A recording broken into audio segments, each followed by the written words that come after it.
Hello everyone, I am Pawan sir. एक बार फिर आप सबका स्वागत करता हूं अपने YouTube channel Pawan sir commerce and English classes में।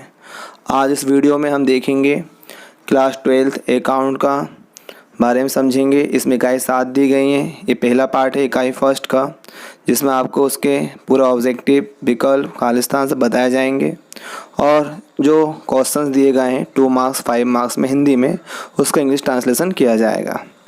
इसके अलावा इसमें जो आपको विमर्श पे दी गई प्रश्न बैंक है, पूरा उसी का सब कुछ सॉल्यूशन है। तो आइए स्टार्ट करते हैं। पहले हम देखते हैं यहाँ पर शुरुआत में क्या दिया हुआ क्या नहीं है। तो पहले हमारे पास दिए गए सही विकल्प हैं and choose the correct objective option. पहला क्वेश्चन है, लाभ न कमाने वाली संस्थाएं बनाती हैं। तो इसका आंसर है आय व्यय खाता। इंग्लिश के अंदर है not for profit organisation prepare.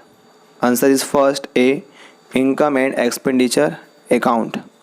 ऐसे आगे बढ़ेंगे हम। क्वेश्चन नंबर सेकंड है, प्राप्ति भुगतान खाता सारांश होता है। इसका आंसर है रोकड़ बही का। इंग्लिश में दिया हुआ है receipt and payment account in the summary of. Answer is B cash book. Third, Hindi में आय व्यय खाता में व्यवहारों को लिखा जाता है। और इसका आंसर है केवल आगम प्रकृति में। इंग्लिश में है income and expenditure account records transactions of. Answer is a revenue nature only. Question number fourth है ऑब्जेक्टिव में, प्राप्ति भुगतान खाते का शेष सदैव होता है। उत्तर है नाम शेष। इंग्लिश में दिया हुआ है the receipt and payment account always show. Answer is we debit balance.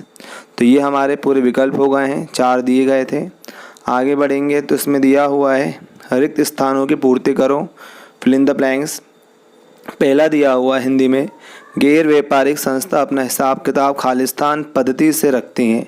इसका आंसर आएगा रोकड़। इंग्लिश में not for profit organisation keep their accounts on the basis of fill in the blanks system. Answer is cash. दूसरा है खालिस्तान गैर व्यापारिक संस्था का मुख्य उद्देश्य खालिस्तान होता है। तो इसको उत्तर है समाज सेवा, जन कल्याण।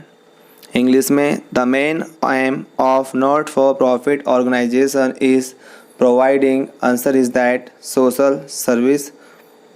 थर्ड, तीसरा, खालिस्तान संपत्ति का दायित्व पर आधिक्य दर्शाता है। इसका उत्तर है पूंजी कोष।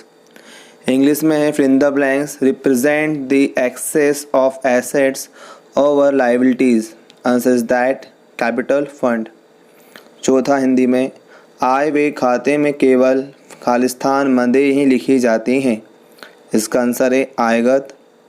इंग्लिश में है income and expenditure account records only fill in the blanks items. Answer is that revenue. तो ये हमारे ऑब्जेक्टिव के बाद फिल इन द ब्लैंक्स हो गए। अब ऐसे हम आगे बढ़ेंगे, सत्य असत्य बताने हैं, यानी कि ट्रू और फॉल्स। तो आप ध्यान दीजिएगा। पहले है हिंदी में प्राप्ति भुगतान खाते में केवल पूंजीगत मदें लिखी जाती हैं। तो इसका उत्तर है फॉल्स, यानी कि असत्य। इंग्लिश में receipt and payment account records only capital items. Answer is that false. दूसरा है प्राप्ति भुगतान खाते में समायोजन नहीं किए जाते हैं। सत्य है। इंग्लिश में no adjustments are made in receipts and payments account. Answer is that true. Third, आय व्यय खाता एक नाम मात्र का खाता है। बिल्कुल सही आंसर इसका, सत्य है ये। थर्ड है income and expenditure account is nominal account. Answer is true. चौथा, हिंदी में पेशेवर व्यक्ति अपना हिसाब किताब रोकड़ पद्धति से रखते हैं। ये भी सत्य है। इंग्लिश में professional persons keep their transactions from cash system. True. पांचवा, हिंदी में गैर व्यापारिक संस्थाओं की मुख्य आय चंदा एवं दान है। सत्य असत्य? तो ये भी सत्य है। इंग्लिश में main income of not for profit organisation is subscription and donation. Is that true? तो ये हमारे MCQ यानी मल्टीपल चॉइस क्वेश्चंस हो गए हैं पूरे। अब 2 मार्क्स में आपको दिए गए हैं और 5 मार्क्स में। तो 2 मार्क्स में हमारे पास 7 है और 5 मार्क्स में 6 है। इनकी हिंदी आपको दी गई है, इंग्लिश में कर रहा हूँ ट्रांसलेट।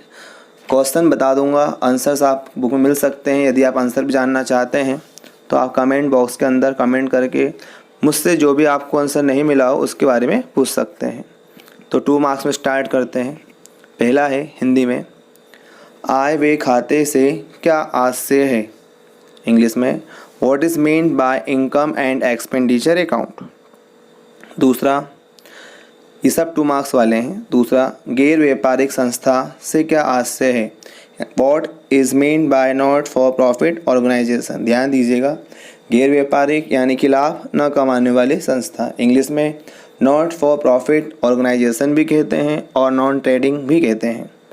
थर्ड क्वेश्चन है 2 मार्क्स में, गैर व्यापारिक संस्थाओं की आय एवं व्यय की मंदी लिखिए। इंग्लिश में है, write items of income and expenditures of not for profit organisation. Fourth question 2 marks में, स्थिर दान कोष क्या है? इंग्लिश में, what is endowment fund. Question number 5वां, प्रारंभिक पूंजी कैसे निकाली जाती है? ये हिंदी में हुआ, इसका इंग्लिश है, how is calculated opening capital. Question number 6 2 marks में, प्रवेश शुल्क क्या है? इंग्लिश में, what is entrance fees. Question number 7 2 marks में, चंदा क्या है? हिंदी में हुआ, अब इंग्लिश में, व्हाट इज सब्सक्रिप्शंस। तो ये हमारे 2 मार्क्स के जितने क्वेश्चंस हिंदी में थे उसका इंग्लिश में ट्रांसलेशन हो गया है। ऐसे हम आगे बढ़ेंगे तो 5 मार्क्स में आपको 6 क्वेश्चंस हिंदी में दिए हैं। हर एक हिंदी का मैं इंग्लिश बता रहा हूँ। पहला है, प्राप्ति भुगतान खाता किसी संस्था की आर्थिक स्थिति का घोतक नहीं है, समझाइए। ये हिंदी है। इंग्लिश में, receipts and payment account does not show the economics status of non-trading institutions, explain। ऐसे आगे बढ़ेंगे 5 मार्क्स में। दूसरा क्वेश्चन हिंदी में है, गैर व्यापारिक संस्थाओं द्वारा रखी जाने वाली पुस्तकें कौन कौन सी हैं? ये हिंदी है। इंग्लिश में, which books are kept by not for profit organisation, या फिर कह सकते हैं बाय नॉन ट्रेडिंग। इंग्लिश हुआ। हिंदी में आएंगे हम। थर्ड क्वेश्चन है, प्राप्ति भुगतान खाता एवं आय व्यय खाते में अंतर लिखिए। इंग्लिश में है, right the difference between receipt and payment account and income and expenditure account. English हुआ। हिंदी में आगे बढ़ेंगे 5 मार्क्स में। क्वेश्चन नंबर 4, गैर व्यापारिक संस्थाओं की आय के प्रमुख स्रोतों को समझाइए। इंग्लिश में, describe in short the main sources of income of not for profit organisation या नॉन ट्रेडिंग। आगे बढ़ते हैं। 5वां क्वेश्चन हिंदी में है, गैर व्यापारिक संस्थाओं की व्यय की प्रमुख मदों को समझाइए। इंग्लिश में, describe in short the main sources of expenditures of not for profit organisation. Question number 4 में इनकम के बारे में पूछा है और क्वेश्चन नंबर 5 में एक्सपेंडिचर्स के बारे में पूछा है। लास्ट क्वेश्चन 5 नंबर का, प्राप्ति भुगतान खाता रोकड़ बही का सारांश से समझाइए। हिंदी में। इंग्लिश में है, receive and payment account is a summary of case book, explain. तो ये यहाँ पर हमारे इकाई 1 का पार्ट 1 था, जिसमें आपको मैंने MCQ पूरे उनके आंसर्स 2 मार्क्स 5 मार्क्स में हिंदी का इंग्लिश ये सारे बता दिए।